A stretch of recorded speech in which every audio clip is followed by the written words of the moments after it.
Hello, traders. Welcome back to our podcast. I'm your host, Dashu, the community manager of Foundation Galactic Frontier. Last time, we spoke with two incredible guild leaders, DocHolliday and AlArrache. They talked about how their guilds got started, some major challenges along the way, and what the future might hold. Today, we are diving into part 2 of that conversation. This time, we are talking about some unexpected guild moments, guild drama, and a few legendary players from the servers. If you enjoyed part 1, you will definitely want to stick around for what's coming up next. Let's get into it.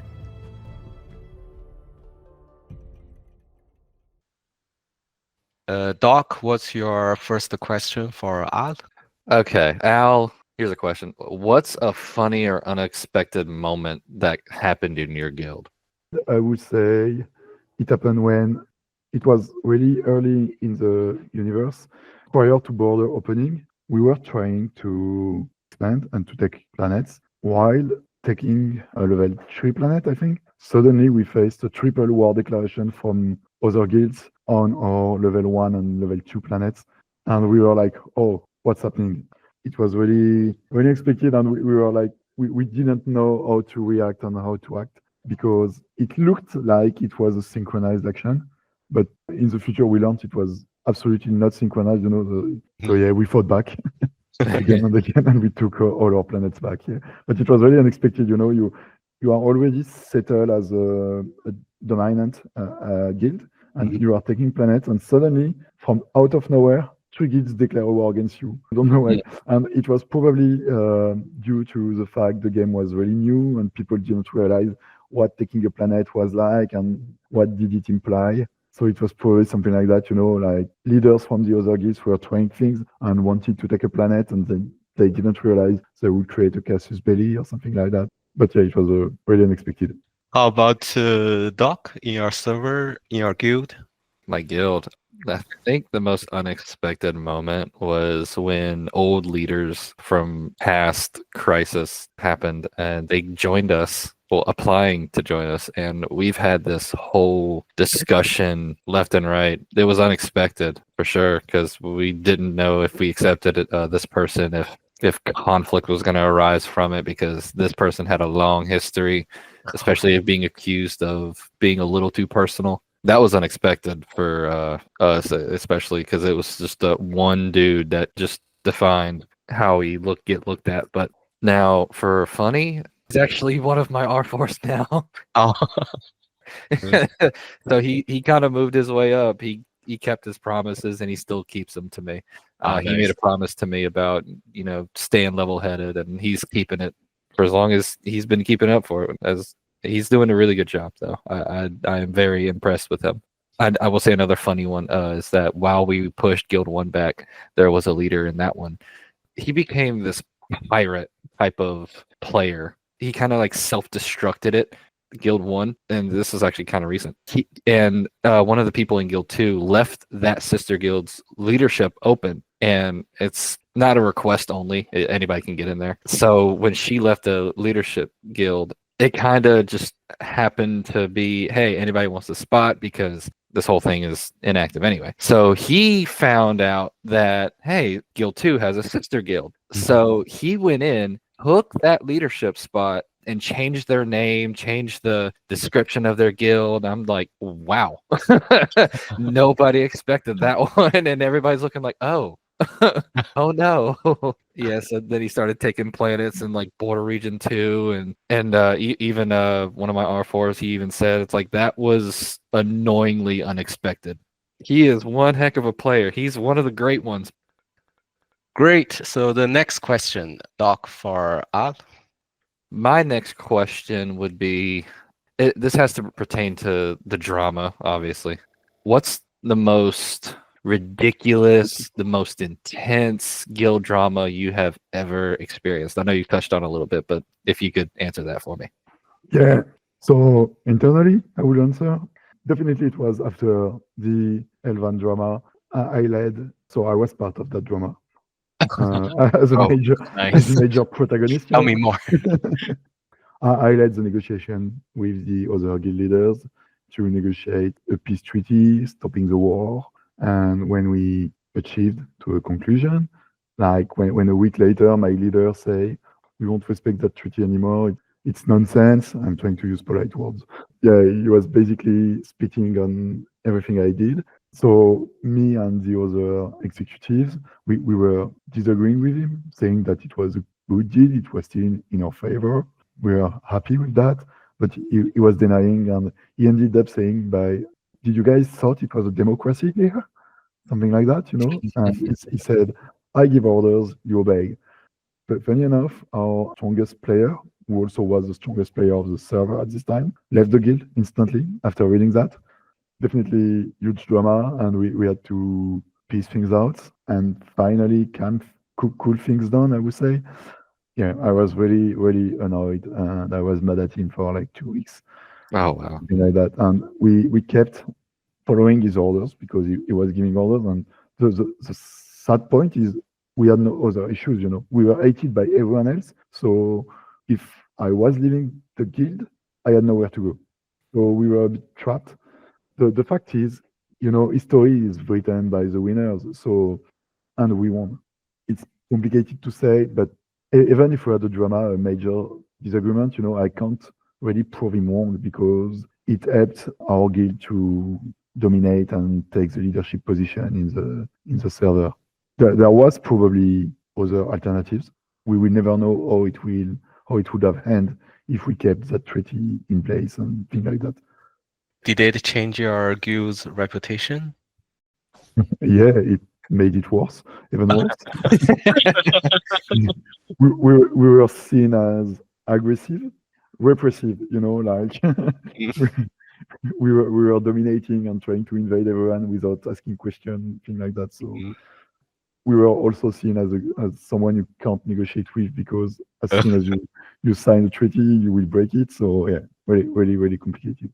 But your guild want to keep this reputation or want to make some changes? Oh, I think, it was like months ago, 2 months ago, 3 months ago, maybe now. So I think right now it's a bit cleaner. Our reputation has been a bit, but yeah, it was tough times. Has there been any legendary players, like people that have etched their name into the server forever? Oh yeah, we have a couple for sure on every side. But there was one player that used to attack everyone every time. When we complained to the guild one and said, okay, if you want to go that way, we can get dirty also, and it can be a nightmare for everyone on that server. We sort of convinced him to act, convinced the guild one leader to act, but it didn't stop, because the player was removed out of the alliances, but he kept attacking us in all conditions. He was attacking traders, farming everyone. Basically, it was leaving the guild, attacking people, and when it's done, he joins the guild again. So the guild leader would say, okay, I can't control what he does when he's not in my guild, but when he's in my guild, he didn't do anything. So it was definitely a way of sneaking through the unofficial rules we set about leaving traders alone and things like that. And at some point, we just decided that this player was not welcome anymore in any event or anything. So, there is some sort of unofficial rules that when people are doing shrines, we don't attack each other, we respect each other, we help each other. We decided it wasn't the case for him. Every time he was showing up at a shrine, we decided to kill on sight, basically. It was defined as a kill on sight. It was a really extreme measure. We took only once for that player, but the vast majority of the players of that server decided that the server would be healthier without him than with him. So yeah, it was kind of a dirty move to try to make him quit. It happened in the end, but yeah, it was complicated. And for you, Doc, any players give you a very impressive impression? Oh, absolutely. Like I said, the one guy that decided to be a pirate later on became a good guy. He was always a hit and run type of guy. Even if I was just I mean, I still am a little bit lesser power than him, but every time he would fight in a PvP battle, he would always run. His health would never even go down to near half. Wow. He would always run, and players kind of followed his tactic, and everybody kind of annoyed of it. It's always the hit and run, run away, then come back later and then hit again. It was a strategy for sure, but we just hated it. It's like, come on. I feel like sometimes I'm that kind of player, hit and run and change my name. What if I'm in your guild? How would you deal with a player like me? Oh man, we've actually had a guy like this. Oh my god, I want to say his name. We'll call him. Goodness, that's too close to his name. I don't know. We'll call him Mr. Hit and Run. I don't know. Yeah, yeah. You know what? We'll call him Dashu for your example. We've had a guy, not particularly us, but we've had a guy do that, and he always hit and run, then change his name, and we would never know it was him. And he would join us in shrines and stuff. We wouldn't even look twice until we saw that he changed his name every time and then revert back to his name, went to a guild, then out of a guild. Now, what we would do if we saw that happening and he was attacking people, if it was unprovoked, then yeah, we would immediately talk to him and give him chances, but it would be very limited chances. He would immediately get the boot if he doesn't listen, because we take our integrity and of our guild very, very seriously when it comes to that stuff. What about Al as a leader? How do you deal with players like Dashu? And then sometimes I like made a mistake and I try to pretend that I didn't see it.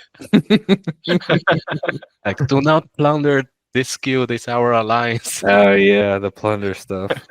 We got rid of the plunder restriction at some point because it was really too hard to make it respected. Yeah, it really was. It was so annoying to keep up with. People, it was like, oh, he plundered me, and we have to give him. Yeah, you got a lot of those complaints, right? How it was a nightmare to handle. So, and now with hacks, it's the same. So yeah, we just decided to say, okay, they are our allies, but you can do whatever you want in terms of hacks and plunders, because guild leaders don't want to manage it.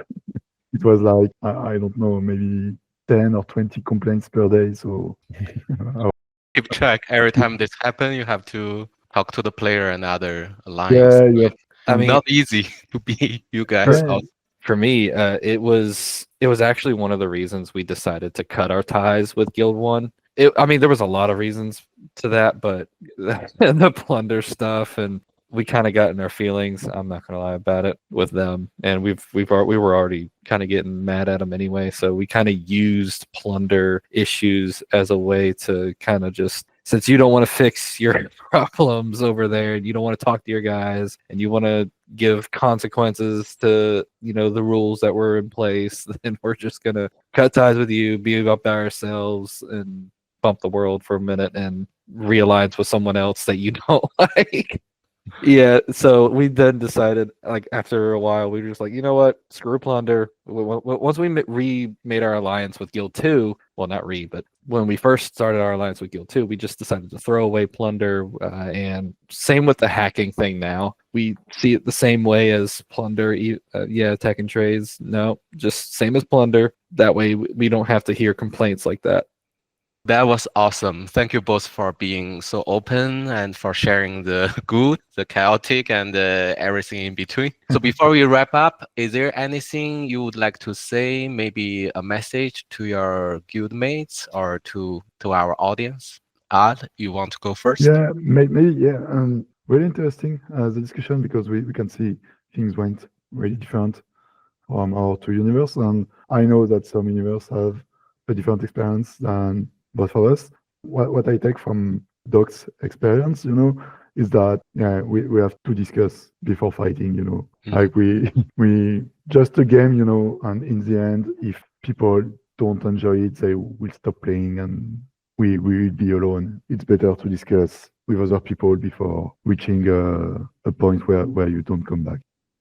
I would say for the audience that there's not a lot of servers like ours, granted, especially population-wise. There's servers that are way, way bigger than us. But for guilds that are in that top 1 spot, top 2, top 3, always look for peace first. My thing is, see it as, if you are in a conflict, see it as you are one server. Don't look at it in a small way, in a small light. Don't look at it as personality thing, because when server v server happens, or any potential other server events that will happen in the future, everybody has to come together in the long run, especially if there is a possibility of server merge and everybody's kind of spread out in conflict. Everybody's going to be tending to themselves, and the server that is the weakest will be the one with the most conflict internally. Always search for peace. There's always a way to do it. Granted, I know it's a process. We've been through it. I know my story kind of shared that, but always think about the server. Be the guild that will lead. Be the guild that will grab other guilds as powerful as you, or even in lower power. Grab those guilds, become a united server as best as you can, because having fun together is the most crucial part in gaming. And for my guild members, thank you so much for making what CSO is and continuing to do so.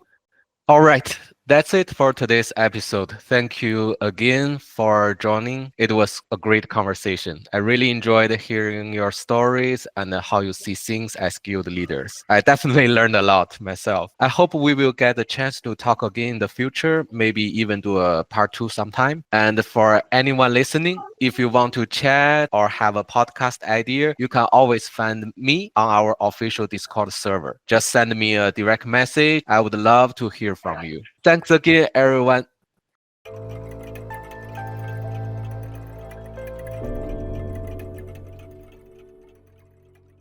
That's it for today's episode. Hope you had fun listening. Big thanks again to DocHolliday and AlArrache for hanging out and share their experiences. If you liked the episode, let us know on Discord. We are always looking for new ways to spotlight players, and your feedback helps shape what comes next. It was your host and community manager Dashu. Until next time, traders, take care and see you out there among the stars.